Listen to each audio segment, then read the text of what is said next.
Hello tears, நானுங்க வாணியா ஜெய். பிரேக்ஃபாஸ்ட்டுக்கு super ஹெல்த்தியான ராகி சேமியா ரெசிபி ஒன்னோட ஒண்ணு ஒட்டாம உதிரியா சிம்பிளான மெத்தட்ல எப்படி செய்யறதுன்னு பார்க்கலாமா? நான் இன்னைக்கு டாப் ஸ்டார் பிராண்ட்ல 2 பாக்கெட் ராகி சேமியா யூஸ் பண்ணி தான் செய்ய போறேன். இது எல்லாத்தையுமே ஒரு பாத்திரத்துல போட்டுக்கோங்க. இதுக்கு வந்து குட்டி குட்டி நல்லா வந்து உடச்சு போட்டுக்கலாம். இப்ப சேமியா முழுகிற அளவுக்கு நார்மல் வாட்டர் ஆட் பண்ணிக்கலாம். இது ஒரு 10 நிமிஷம் போல ஊற வச்சுக்கலாம்.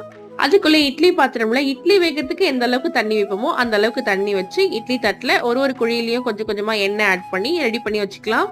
இப்போ ஊற வச்ச ராகி சேமியாவை நல்லா தண்ணி வடிச்சு இது ஒரு தட்டுலயுமே கொஞ்சம் கொஞ்சம் ஆட் பண்ணி இது நம்ம வேக வச்சுக்கலாம். ஒரு 15ல இருந்து 20 நிமிஷம் மீடியம் ஃபிளேம்ல வெந்தாலே சூப்பரா வந்து ராகி சேமியா ரெடி ஆயிடும். இப்போ நம்ம இதுக்கு தேங்காய், சக்கரை, ஏலக்காய் பொடி அதை விட ரெடி பண்ணிக்கலாம். 2 பாக்கெட் ராகி சேமியாக்கு ஒரு முழு தேங்காய், துருவன தேங்காய் இதில் ஆட் பண்ணிக்கிறேன். ஏலக்காய் பொடி, ஒரு சிட்டிக்கு உப்பு போட்டுக்கலாம் டேஸ்ட்டுக்காக. அண்ட் ஒரு பெரிய பவுல் ஆஃப் சக்கரை ஆட் பண்ணிக்கிறேன். நல்லா சுட நல்லா மிக்ஸ் பண்ணி எடுத்தீங்கன்னா சூப்பர் உதிரியா ராகி சேமியா ரெடி ஆயிடும். கண்டிப்பா ட்ரை பண்ணி பாருங்க. மோர் ரெசிபி வீடியோஸ்க்கு நம்ம சேனலை தொடர்ந்து சப்ஸ்கிரைப் பண்ணிக்கோங்க. தேங்க்ஸ் ஃபார் வாட்சிங்.